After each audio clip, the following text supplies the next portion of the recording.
Hello, good evening, everyone. Welcome back to another session of Paws webinars. Today, we have a very special guest with us who is going to talk about the magic lights of the universe. And we'll be learning a lot about different lights in the universe. And this has been done by Mr. Shadi Nassri. He is a Syrian-Spanish landscape and astrophotographer.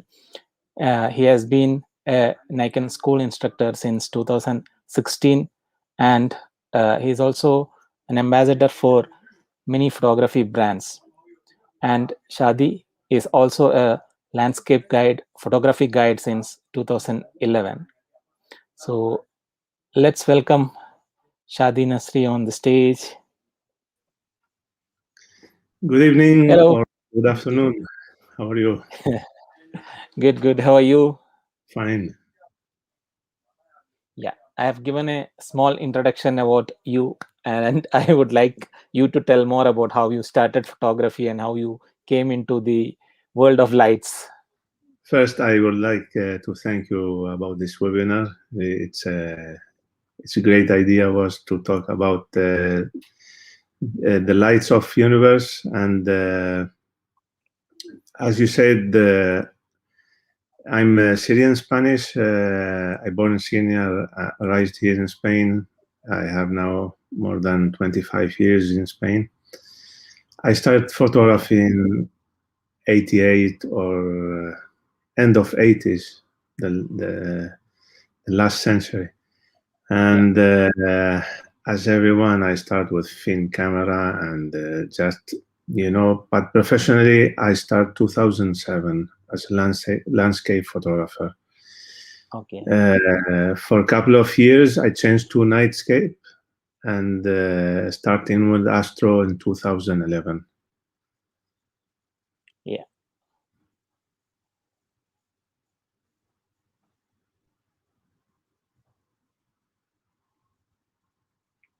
And shall we start? Yeah, of course. Good.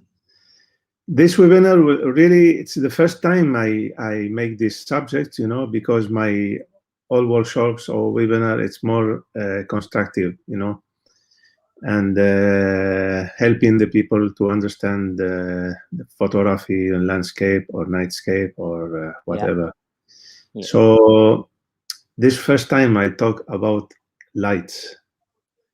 Okay. We will talk in this webinar and all the lights the human knows, starting from the sun, the moon. I'm not talking about the moon, but it's the same. But then there is a lot of phenomenon and spectral light show in the universe. So we will talk about all of this kind, just a brief about it because we have limitation at the time. Yeah. As I told you before, if the people want to go in deep in any one of the kind of photography I will show you, so we can do it better. This is not problem. So I'm starting to share my screen. Let's go here. Okay, let's start about the magic lights. First of all, we have the sunlight. It's amazing lights we have coming from the sun, our stars. And there is a lot of colors coming, especially during the sunset and sunrise. If you can see here, this is the timing of the sun. When the sun it's over the horizon or below the horizon.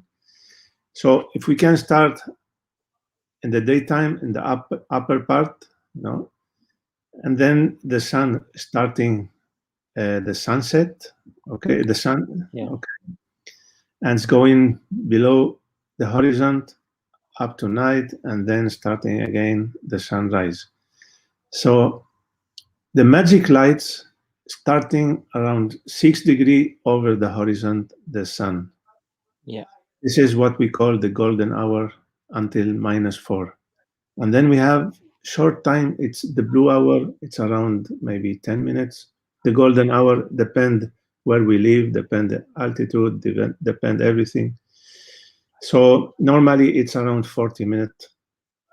Then the blue hour, we have 10 minutes, then starting the nautical twilight, astronomical twilight, and then the night.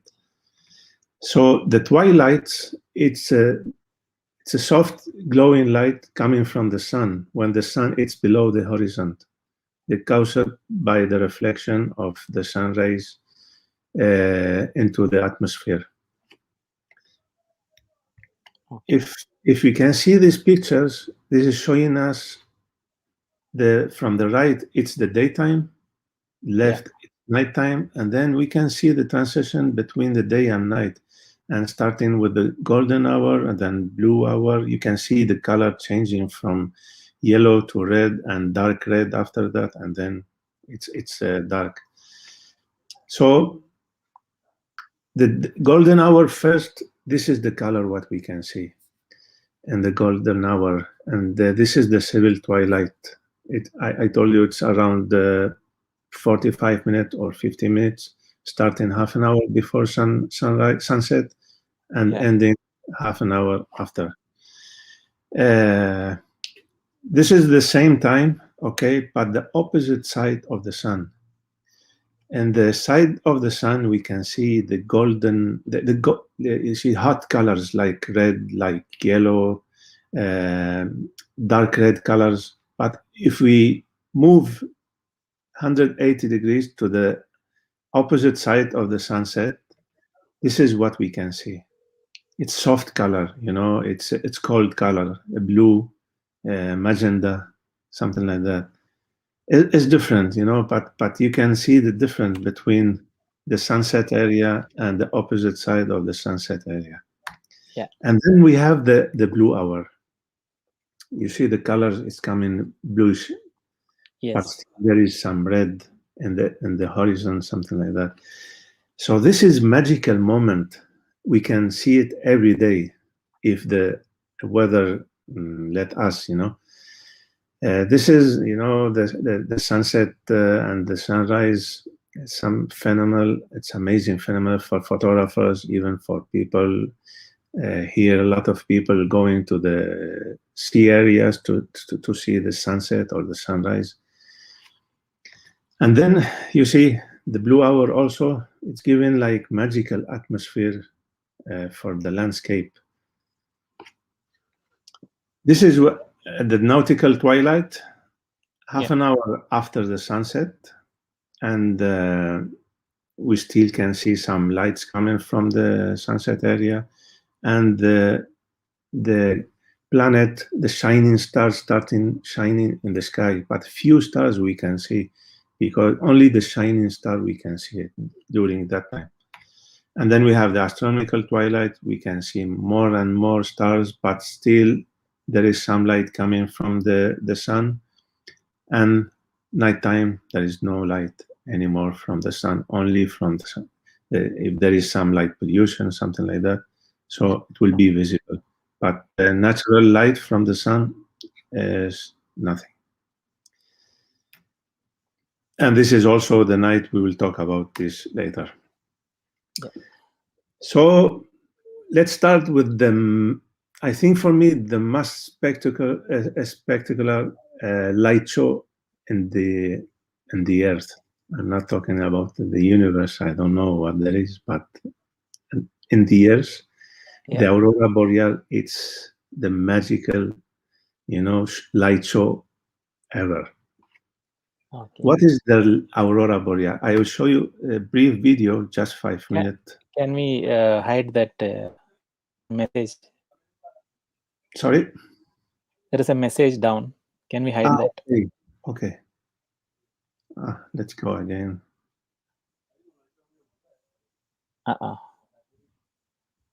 Okay, sorry.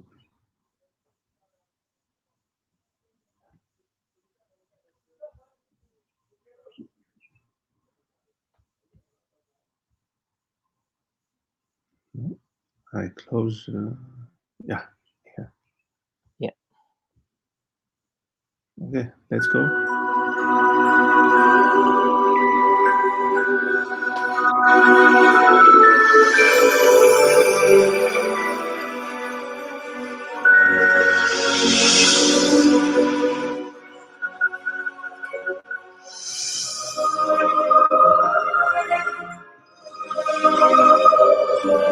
On Arctic nights, the aurora often flames across the winter sky. What is it, and where does it come from?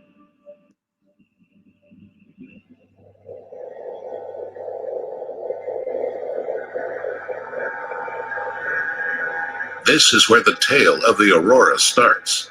On the sun, a star of average size among billions of other stars in our Milky Way.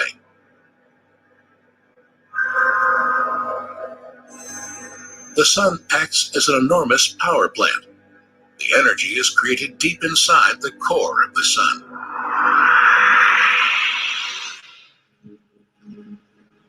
Here the temperature is over 14 million degrees, and the pressure so enormous that hydrogen atoms are squeezed together into another element, helium. This nuclear reaction releases energy. The light radiates outward from the core of the sun. In the outer layers, the heat moves to the surface in huge eddies called convection cells. These electrical currents of charged gas create magnetic fields inside the sun. In some places, strong magnetic fields push their way up through the surface. They slow down the eddies of hot gas. The surface cools, and darker sunspots appear. The electrically charged gas is called plasma. The plasma drags the magnetic field further outwards. The magnetic field stretches and twists like a rubber band. And then the rubber band breaks. Several billion tons of plasma is hurled out from the sun. This is called a solar storm.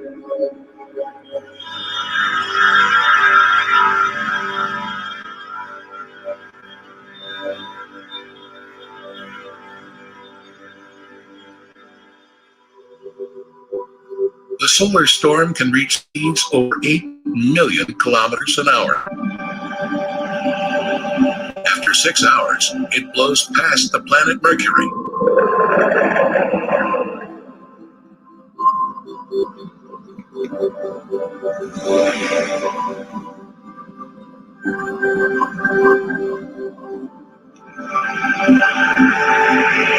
After 12 hours, the planet Venus.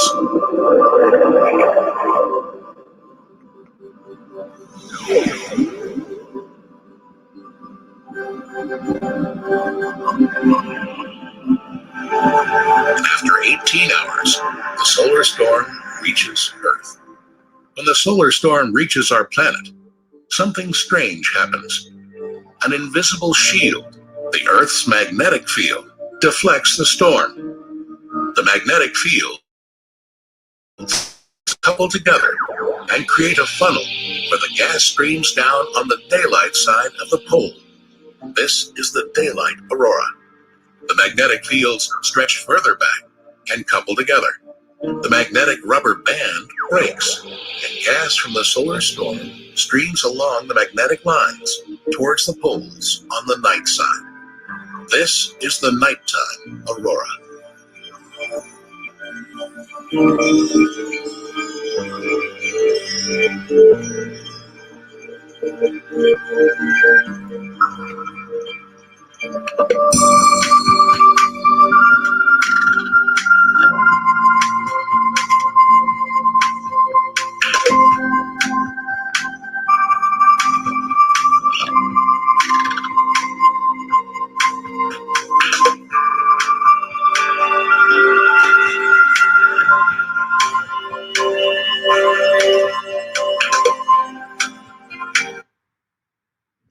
So this is the aurora.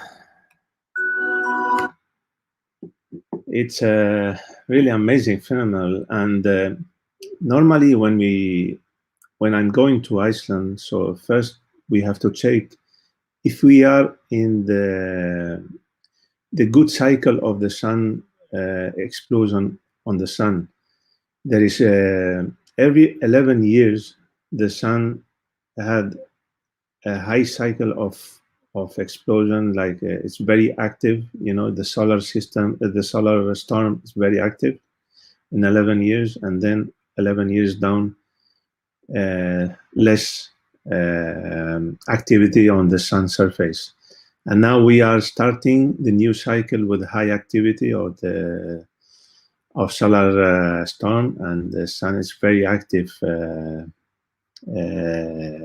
during 11 years, sorry. And in 2025, they said will be the maximum of solar storm activity. So hope we can catch nice aurora at that year. This is pictures of aurora. I take it. We can see there is a lot of formation for aurora. Sometimes it's come like arc. Here we have one arc and another arc. It's a huge, but I'm just catching one. Here also the same. I catch this one with the moon. We can see the moon. And the moon setting, and then we have Venus, and on the top of the moon we have also Mars in this image. Also there is a lot of formation, a lot of colors. It depends the storm, the solar storm, if it's a big or not, the color changing. If it's between the index of the solar storm activity, it's a KP, they call, and from 1 to 3, it's a normal activity, so it's showing like green color. And after that, we can start seeing red color or magenta or some blue sometimes. It depends the strong, how is the aurora. Also, this is with the Milky Way, so together. And this is the aurora with the full moonlight. So the landscape, it's more like a daytime. And we had aurora, but not so strong like the other auroras because of the moonlight. And this is about aurora. So let's talk about another phenomenon. It's the zodiacal light. I don't know if maybe not all the people hearing about zodiacal light, but to understand the zodiacal light, it's like a cone of light. Okay, we can see the night sky. We can see it in the west side during the sunset, after the sunset, and the east side during the sunrise. Why we call it a zodiacal light? Because it's showing from the zodiacal constellation. After sunset, the zodiacal constellation, it's near the west, and in the sunrise near the east. So the light is reflected, they say, by particle of ice or dust in the solar system, not in our atmosphere, Earth atmosphere. No, it's in the solar system. And it's showing like this. You see, there is, in the left side, you can see like a cone of light, okay? And this is the zodiacal light. And the right, we have the Milky Way. And it's exactly just maybe 20 degrees left to the west, okay? So, I don't know if there is any question. People can make a question, I don't think. So let's go to deep sky. And also, if you want to make any question for me, we can stop and yeah, and we'll ask in the end. Okay, perfect. So let's talk about deep sky and Milky Way. You know, the Earth, it's in the solar system. The sun, it's in the Milky Way. So what is the Milky Way? The Milky Way, it's a spiral galaxy. Okay, it's large bright galaxy. It's around 100,000 light year across from point to point. The scientific said it's 100 light years, 100,000 light years. So to cross the Milky Way, we need 100,000 year with the light speed, to cross all the galaxy. When you look to the sky, always we see the past. We never see the future. We cannot see the future because if you see the moon, the moonlight to come to the Earth is taking 1 minute. 20 seconds. Okay. The sun, it's taking 8 minutes. Oh. It's the past. Everything when you look up, you see the past, not the future. We never see the future because of the light speed. Okay. So if you look to this the Milky Way galaxy, the center of the Milky Way in this picture, it's 1,800 light year. So these pictures, we are looking to the center of the Milky Way from 1,800 years. So now we don't know what's happened there because this is always the past. So this is our Milky Way. The Milky Way, we have 4 surrounded by 4 large spiral arms. Okay, we have 4 arms. There is also some outer arms like this one. I don't know if you can see the mouse.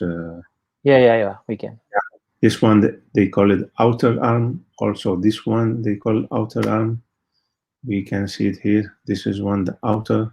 It's not starting from the core of the Milky Way. It's outer. Okay, that's why they call it this. So this is the Milky Way. It's taken from the south part of the universe. So you can catch it from Kenya like this. This is panoramic image and showing everything we can, what we can see normally in the Milky Way.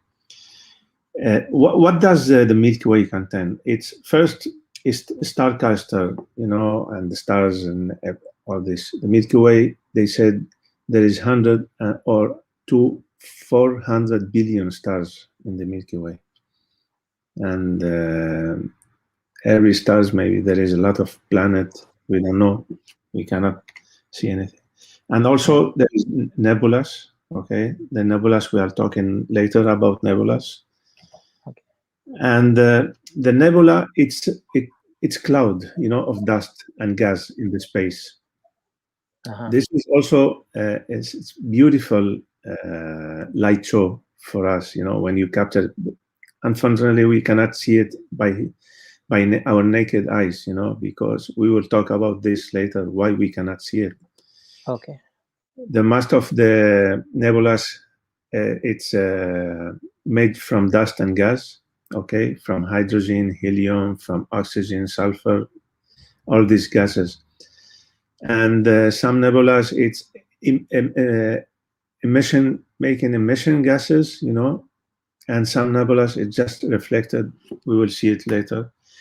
The type of nebulas, first one, the planetary nebula. The planetary nebula, it's a shaped nebula. It's coming from expanding of gas around the stars, okay? And they said it's when the star die, there is explosion there in the star, and then it's become like planetary nebula. It's round shape, like ring shape around in this area. Okay. And then we have reflected nebula. It's out, from dust.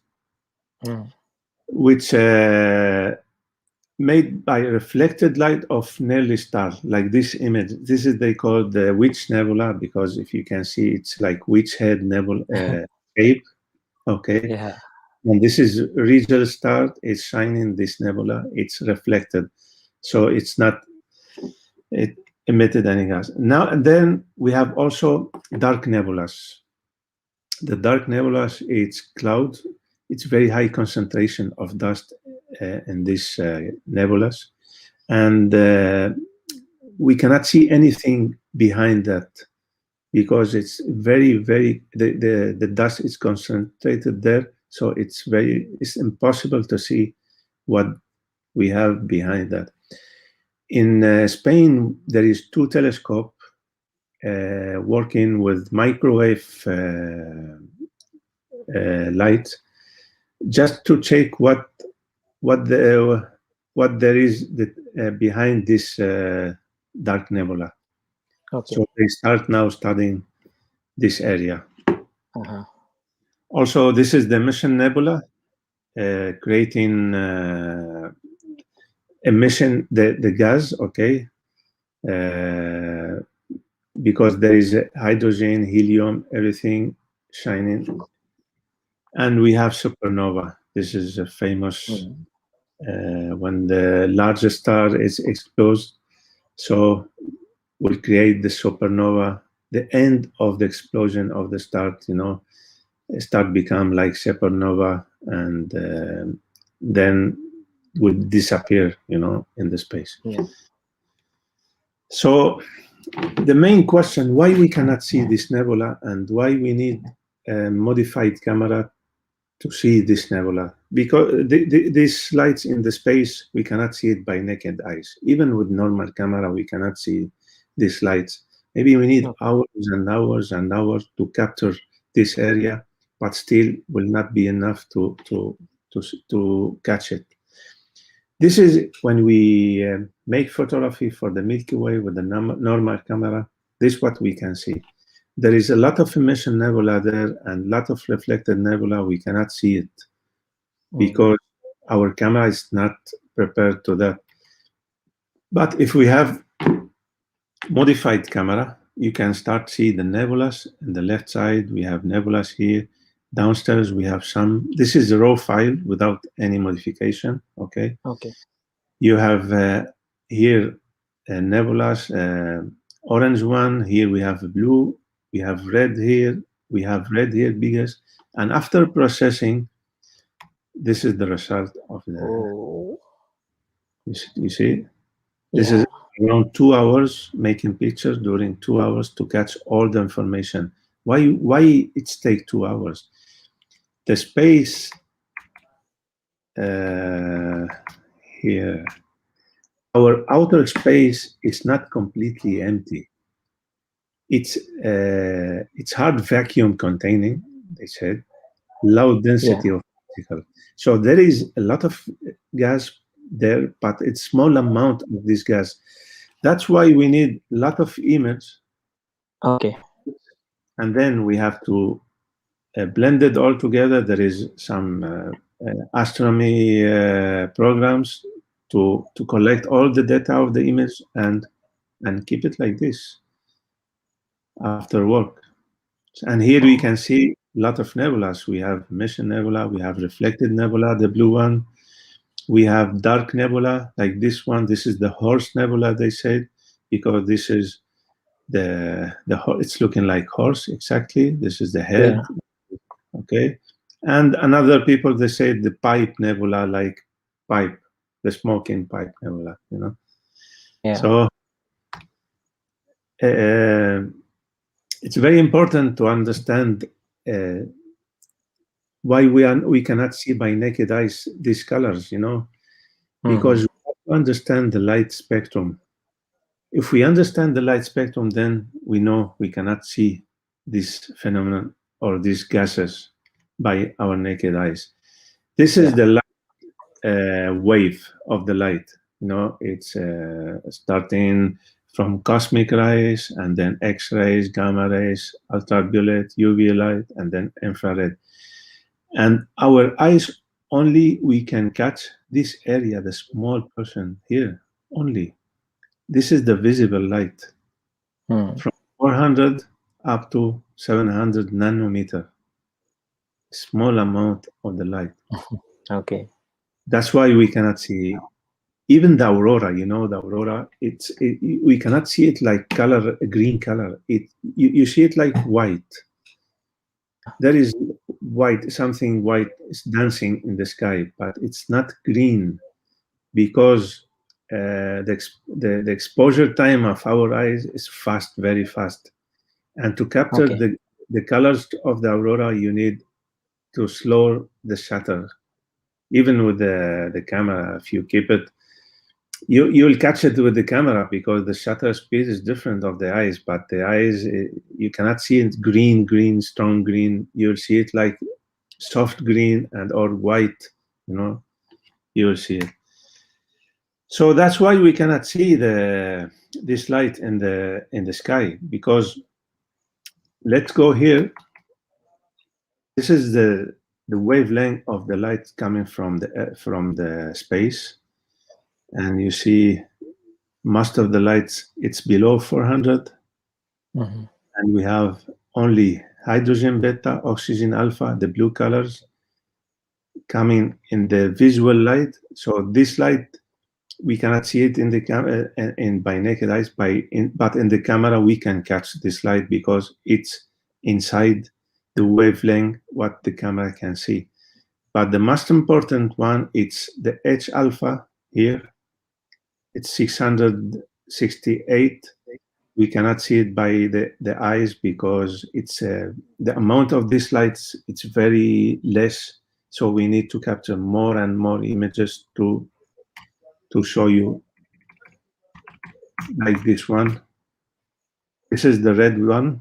This is the red color. Okay. Here also we have some red color, but very soft, very soft.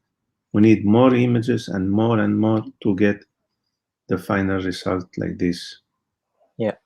That's why astrophotography, it's based on take images sometimes for hours, sometimes for days. I have images like this one. This is 12 hours. So during 4 days, I take this image to get all this information. Wow. So it's not easy to see the space and catch it by just one shot. It's very difficult. So let's talk about, I think this is all. If you take this nebula, okay, there is barcode for nebulas.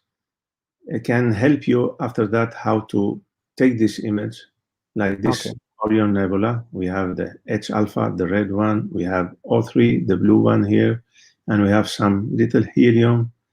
Okay, and this is what in this area, this is the gases what we have. So the camera, normal camera, we can see this one on the left side. Okay. You can see the spectrum light. It's coming from 400 up to 650, something like that. But the modified camera, it's starting from 400, going through to 700 with 99%. This is the Nikon D810A, and this is the normal Nikon D810. Okay. This is the Canon and Nikon. They have astronomy cameras, and also this one, the Z6 with the modified Astro camera. So they have C6 also? No, it's I modified this camera. Okay. I already modified it, so it's not in the market or by Nike. You know? So I think this is what we have in the space. Okay, starting from the sun lights, and then the aurora and the zodiacal light. This is in our solar system, and then we move through the astrophotography, Milky Way, and nebulas. I will show you some images.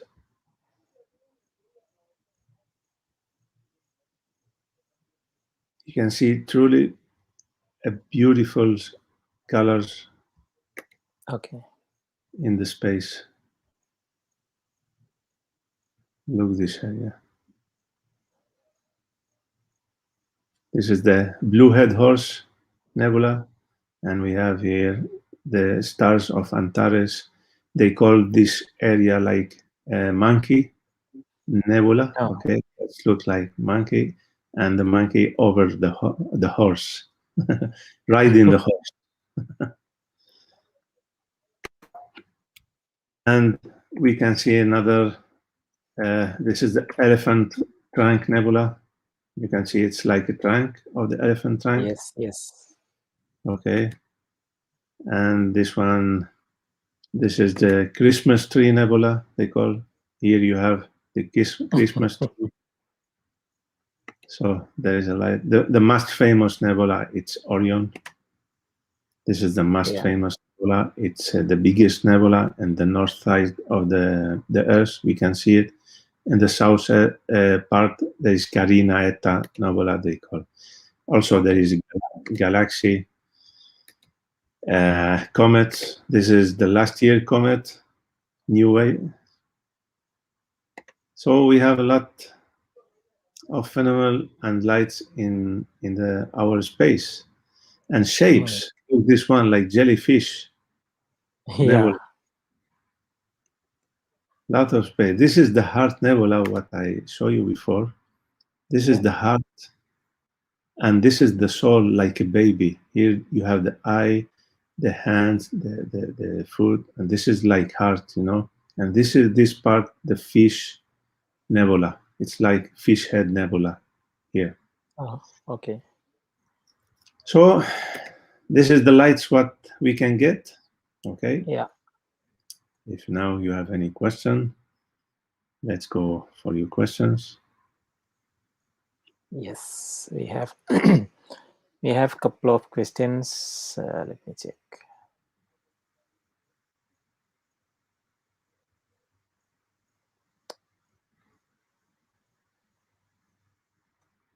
The first question is, it's like the basic, what do we need to start with astrophotography? Well, you need first patient, you know, first, and you have to understand the space. It's very important to understand what's surrounding us, the earth and the sun, everything. To starting, just you need tripod and camera and the sky tracker. It's a very important sky tracker because the earth, it's moving, okay? And we need to track the movement of the earth. So we need let me show you. We need a tracker, sky tracker, we call it. Okay. And this tracker is for tracking the rotation of the earth. It's moved in the opposite side, but the same speed of the earth. I will show you a picture of that. Yeah.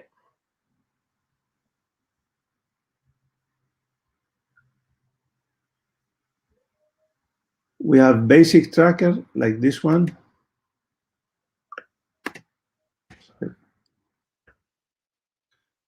This is a basic sky tracker. Okay. It's very cheap. Expensive. Put the camera here so that this tracker rotates in the opposite direction of theirs, but with the same speed. So in this case, we can shoot with wide angle up to 10 minutes.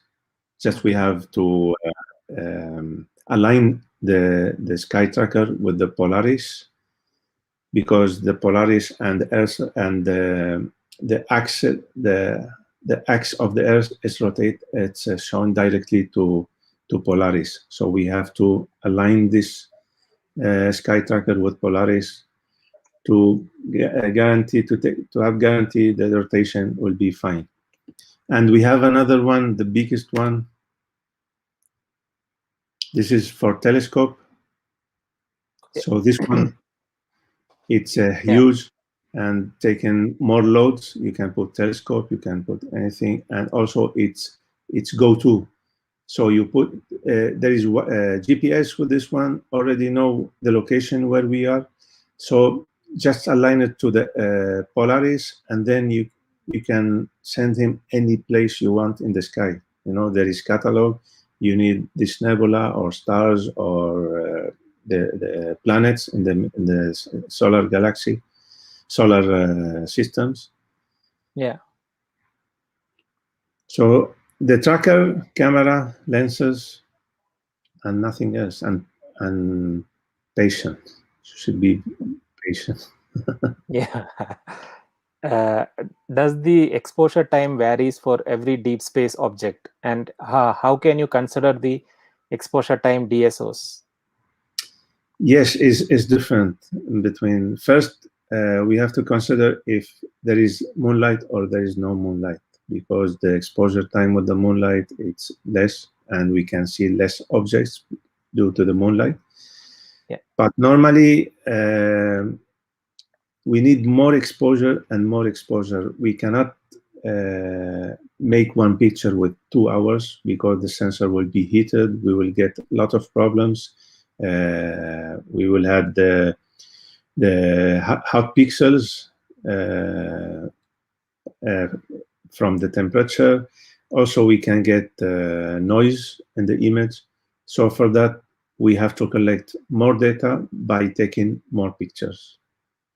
So if you take picture for the Milky Way, maybe 10 pictures, each picture 30 minutes, 30 seconds. So you have 3 minutes of data. Okay. And when you process this image, you will get more information and more data and more color in the image. This is the most important thing. It's like, in the space, there is few gases, and these gases are very soft. We cannot see it even with the telescope. Sometimes, even with the modified camera, we cannot see it because the amount of lights coming from this area, it's very, very it's poor. Yeah. What we do, we need to make 100 of pictures to take this area. It's like, when you open the tape, water tape, just crack open, you'll take one drop, one drop, one drop.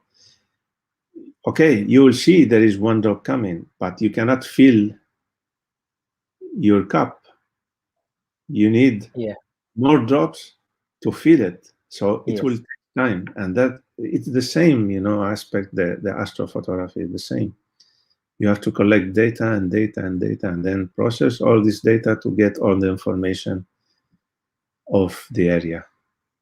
Okay, great. I hope Eli got his answer. Udit Pathak is asking, can you please tell something about the stacking process and the importance of it in astrophotography? Yeah, the stacking, we usually use a special program there is a free program like it's a Deep Sky Stacker. Okay. DSS, it's free. And there is paid program like Astro Pixel Processor or PixelNight. This is very advanced software to process. It's very easy. Just put the data in the program and the program will process it alone. But for the astrophotography, we are not taking only one type of pictures. There is 5 types of picture we need. Why? Because in the camera, we have a lot of problems. The first problem we have is the hot pixels and noise. Okay? So in this case, we have to make dark pictures. We call it dark pictures. It's the same light picture, the normal one, what we take, but with the lens covered. So it's full dark, but we can see the hot pixels. If there is hot pixel in the image, still there because the hot pixels and the noise is coming from the sensor. It's not coming from the space. So the program will know these hot pixels and it will be removed automatically, even the noise. And also we have vignetting from the lenses or from telescope. There is vignetting. So we take pictures, we call it flat pictures. We put some source of light in front of the camera and we take the picture. So the program, you will see the I will show you you will see the dark corners in the image. So the program will remove this dark and take. And then we are using also, it's a digital camera. The sensor is electronic camera. There is some noise coming from the electric system in the camera. So to remove this electrical noise, we take pictures with the maximum speed of the sensor of the camera. It's 1/8000. And then the program will see if there is anything in these pictures, will be removed from the original light frame we take. So it's not easy job, you know. It's maybe all the week you make one picture, maybe during 1 month you make one pictures. And you have to collect data. Also, you have to collect more data about the dark frame to remove all the pixels, hot pixels, and the noise in the image. Yeah, on that, Ellie is again asking, is it a must to take dark images and whites, or only dark is enough using DSLR or mirrorless camera? Can you repeat it again, please? Take dark images and whites, or only dark is enough using DSLR or mirrorless camera? Your voice, it's freezing sometimes. Can you hear me? Yeah. To take dark image Yes. and white, or only dark image? No, we have to take white and dark image always. Let me show you a small presentation about that.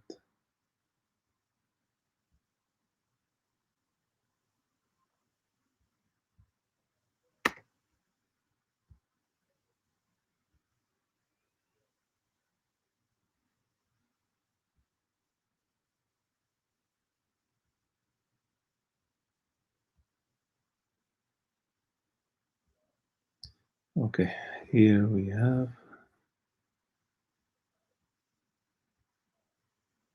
Okay, this is the lights image what we had from the camera directly. Okay, this is modified camera. So we have a filter here to get this red nebulas. And then we make a dark, it's the same image, the same setting, the exposure time, the ISO, if we use, we don't care about the lenses, you know, because we are taking only the hot pixels coming from the sensor. So it should be the same ISO and the same exposure time, and the most important thing, and the same weather condition, the temperature. It's very important. Should be the same temperature. Sometimes, normally we have external thermometer to check the weather condition and the temperature, outside temperature, because if we have another dark at the same exposure time and ISO and the same temperature, so it will be fine for us and we can use it. The hot pixel only changing by changing the temperature or the exposure time. If you have the same exposure time and the same temperature during this night, always you will get the hot pixel in the same place. It will never be changed. That it's fixed pattern noise. It's a long exposure noise, but fixed pattern because in the same place. And then this one, the flat, you can see it's light, it's white pictures, but you can see the vignetting in the corners.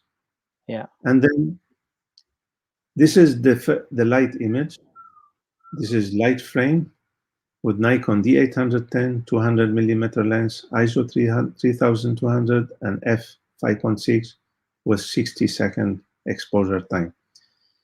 After taking 61 light frame and 20 dark frames and 13 flat and 12 buys, this is the end result after stacking all this. You see, this is the first one with one exposure, and this is 61 exposure. And after processing, this is what we have. So that's why we have leak information in this image. We need more images to get this one, and then the final here. Okay. So we have one question from Sandeep. How do you understand light pollution at a place? Do you use some applications? Yes, there is a nice application for that. I will share again.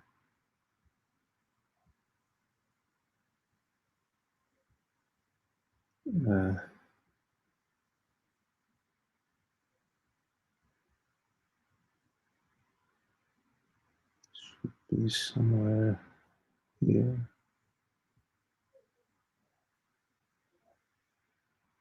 Yeah. Let's go for.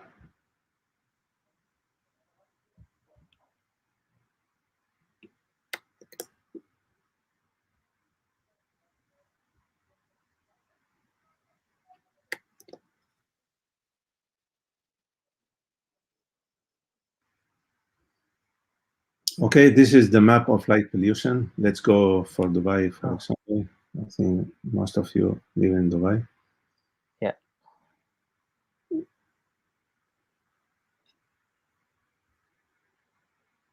Okay. So here you can see Dubai area. Yes. It's Okay. a huge amount. If you just click, it's the class. It's portal 8 to 9. Okay. The best place to make astrophotography, you have to go to in Sharjah. You have here in this area class 3. Okay. Also in Liwa, also we have class 3. But sorry. Okay, here you can see the it's called a scale, Brottel scale, because due to the John Brottel, a sky with one Brottel class 1 class like this, and then class 9 it's like this. So this is the best place you can check it. It's light pollution map. Also there is application in the mobile. It's called Dark Sky. Okay. Okay. Yeah. So okay. This is how we normally we should move around 16 kilometers from the city, but there is filters to remove the light pollution.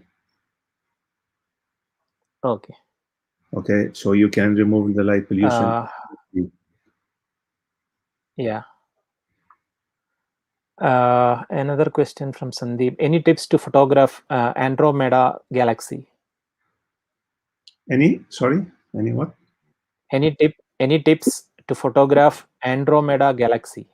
It's the most easiest to capture Andromeda galaxy, because only you need the camera, 70-200 lens or 400 lens, okay, and then sky tracker. The most important thing, the sky tracker, because if you use 200 millimeter lens to capture the stars, only you can at 2.8 aperture, you have only 2 seconds exposure time maximum. Okay. If you need more exposure time, you have to track the Earth movement. In this case, you need a tracker, and then you catch it. Andromeda, with any camera you can catch. Why? Let's go to Andromeda image. Okay. First, I will share. It's the easiest, really.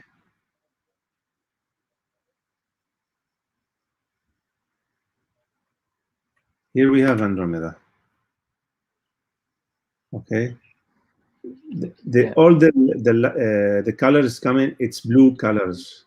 You know, there is yellow and blue. There is no red there. There is red, but you need a special filter to get it.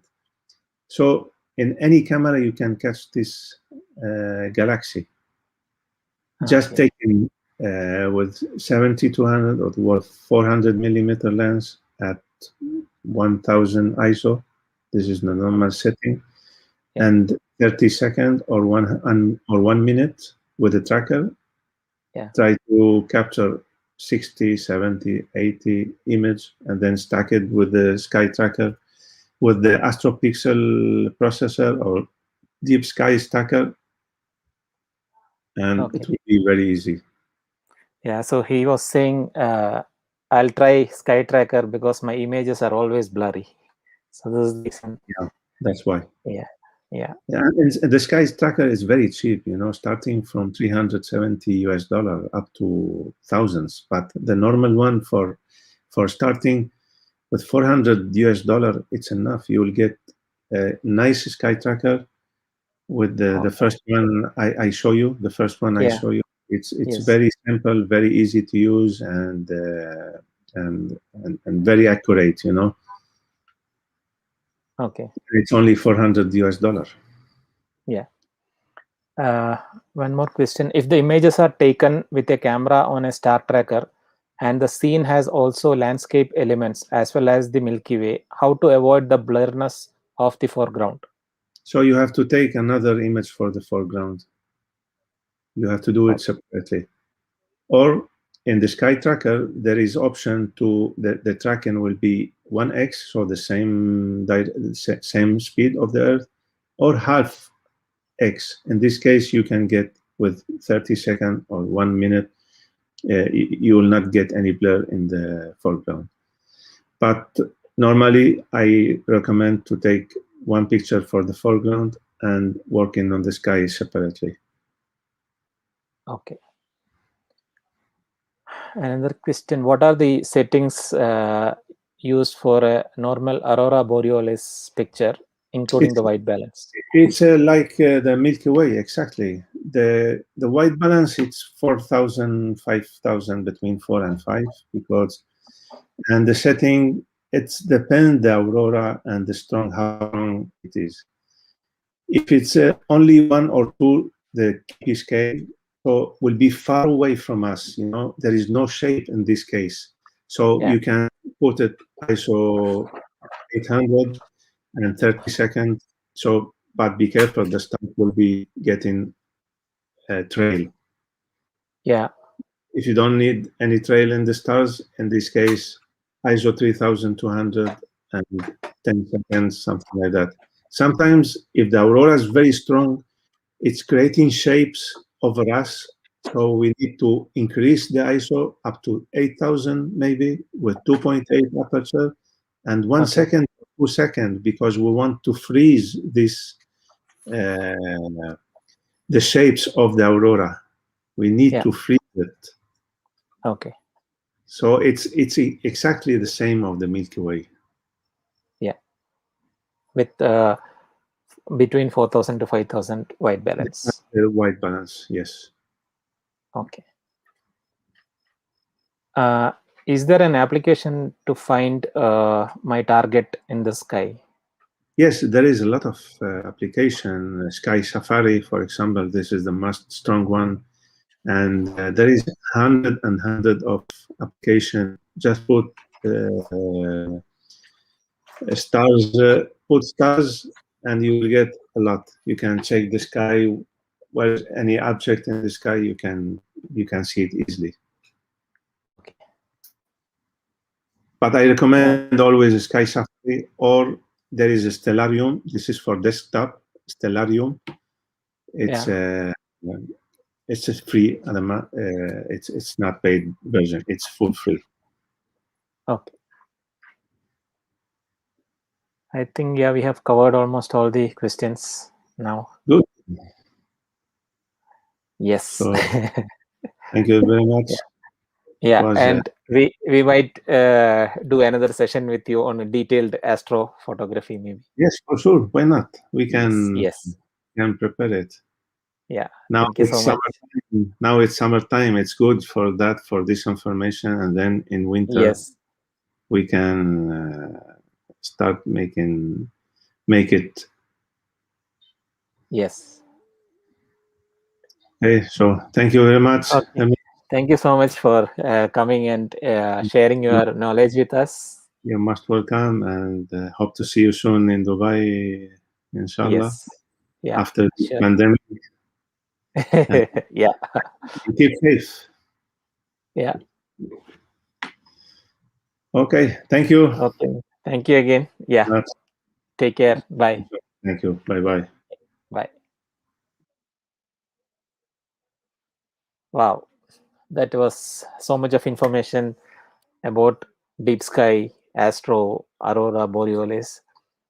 I've tried a couple of times star trails and all these things, but I haven't tried deep sky, or I haven't been to a place where you can shoot aurora borealis. So it's beautiful. His images are so good that tempting me to try. And yeah, we have yesterday I've seen the some good shots in Kenya. I'm in Masai Mara now. So with the Milky Way and all, now it's full moon. So I might try the some night photography in another 2 weeks time. Yeah. So thank you everyone for joining. I hope all of you have learned a lot from Mr. Shadi. We'll be bringing him again for a deep conversation on different type of photography he mentioned today. And yeah, that's it for today. We will be back with another interesting session, one of your favorite photographer, on 30th of July. I'll break the suspense in 1 or 2 days time with the posters and everything. Till then, take care and have a great evening. Thank you so much.